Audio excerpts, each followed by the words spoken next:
In this video, traders, we're going to take a closer look at how Nick Leeson brought down Barings Bank. Stay tuned.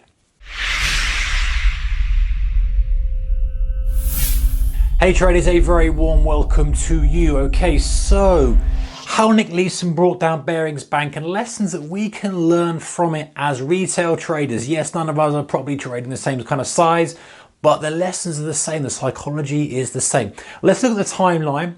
I've done some research on it. It's very sort of shady about what actually happened. Of course, I guess a lot of the stuff is still kind of under wraps, or maybe it's not been publicized, the more technical stuff, because the headline thing is, oh, how much he lost and he ran away and all this kind of stuff. But from a trader's perspective, I want to know, pretty interesting as to how he did it and the sort of mindset behind it. So this is reasonably close to actually what happened. So he was a directional trader for the Nikkei. So he was basically the Japanese stock exchange futures, just like the FTSE, the DAX, the Dow. He was basically a directional trader betting on the future direction of that exchange. And he was using futures. He was also doing some kind of arbitrage strategy between different exchanges. But ultimately, that's what he was being paid for. He was being paid to get the direction right on these futures. In 1993, he made 10 million in bonuses. He made 100 million or 200 million for the banks. He got a personal bonus. So he made a decent wedge of cash. However, don't forget, back in those days, a lot of this stuff was done in the pit. So he would have people run in the pit. This is kind of how he had this arbitrage thing as well. He would do on the telephone to different exchanges and blah, blah. But ultimately, all we need to know is he would send a runner down to the pit. The guy would execute the order, come back, he'd fill out the ticket. That's how much he was long. When he wants to close it, he'd send the guy down to the pit again. The runner would go into the pit, put it into the traders. The trader would close the trade. Pretty clunky way of doing it, but that's how stuff worked. And go and check out some other videos about pit stuff, even in the US as well. Very interesting. So the problem with the pit is that very often you're going to get errors, you're going to get mistrades. Someone says they traded with you and they haven't. You thought you've traded with someone and you haven't. You've lost track because you're doing mental arithmetic of your position size. You thought you've executed 10, they thought you did 100. There's so many room for error. Okay, there's loads of systems that mitigate that, but errors still do happen. Trades get cancelled, all sorts of stuff. So it was commonplace to use an error account. Not strictly, as far as I'm aware, not strictly legitimate, but it was done to kind of push errors in until you could sort them out at a later date. They weren't part of the major trade you were doing. Maybe you were a couple of contracts off, maybe you did this, maybe you did that, and they were rectified as soon as possible, but often that wasn't, what did he say in the article? He said basically, listen, most of the time errors are rectified as soon as they occurred, which is what they should be done. Often though, people put them in an error account and sort them out when it was more beneficial to the position. So, you know, you've got those two kind of things. You've got the solid line of these are the rules, and you've got the way that people do it. Same with any business, really. There's often that kind of discrepancy sometimes. But this is really the root of how things happen. So he had an error account called this 5/8 account, and 5/8 because the Chinese lucky number was 8. And any errors on the floor were pushed into this, 5/8 account. And the idea is that he would rectify this, and he did this quite frequently. It was quite a common occurrence, mistrades, this and that, stick them in that account, the next day be able to trade out of it, and he would put the profit or loss or whatever it may be and square it up and it'd all be fine. However, one time, which was another kind of trigger which caused the whole thing, he used it to cover up an employee's error.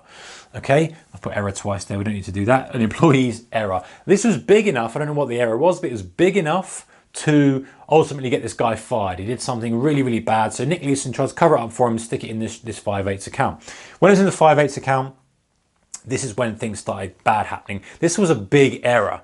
And he was really, instead of rectifying the error and taking the loss, and this is kind of the synergy between retail trading and perhaps what he was doing here, instead of saying, you know what, I need to cut that loss, it's a big loss, it's however many million it may be, it's going to hurt, it's going to sting, I'm going to get a bit of a telling off for it, but I need to pull the plaster off quickly.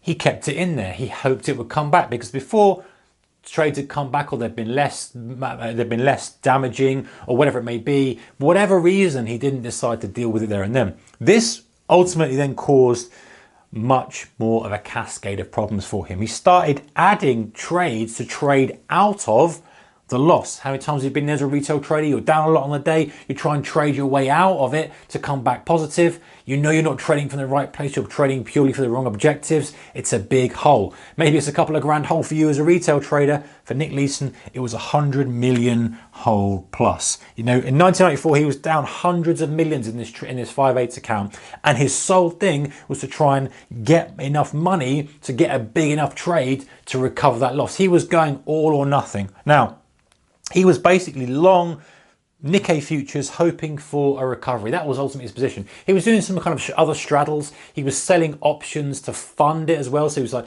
getting funding over. And at one point he actually did a committed proper fraud, if that wasn't fraud enough, by cutting and pasting 50 million and got 50 million wired to him, something like that. So he really went properly over the line to get funding in so that he could trade these trades. He was selling options so we get premium back and use that premium, all sorts of kind of other intricate stuff. But ultimately, all we need to know is that he was long FTSE, not FTSE futures, Nikkei futures, hoping for recovery.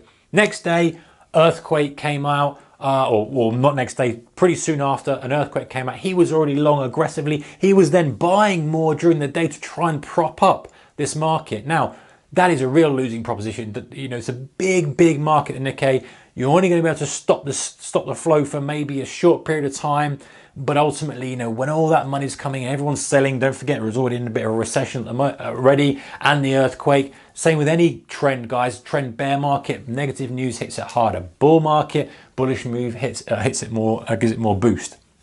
So he was taking bigger and bigger bets to recover loss. The synergy of the retail guys. You know, you're down. You want to increase your position size because you want to get back to recover it, because you realize how much of a move you've got to make in your normal position size and how much of an increase in your account size to recover that loss is. And you think, oh, what if I increase my position size and get back quicker? Ultimately, blows up your account. Ultimately, this blew up Barings Bank. At one point, he was long $7 billion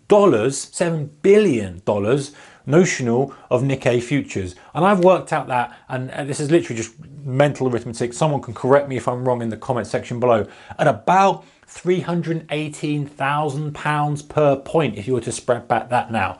About that. Okay, I don't know what the valuation was quite when he was doing this, but approximately 7 billion notional, that's what you were doing. So you can imagine this thing swings, I'm not talking a few points in a day, this thing is swinging hundreds of points in a day, and that's his notional long position. So you've got a 1,000-point move, you can see the kind of damage this thing is doing. Ultimately, he lost 862 million. I've seen different figures out there, but this is a kind of number that's banded around the most. Regardless of the number, the point is, guys, look at the step of the process, look at what's happened. He's done something he shouldn't do at first, the 5/8 account.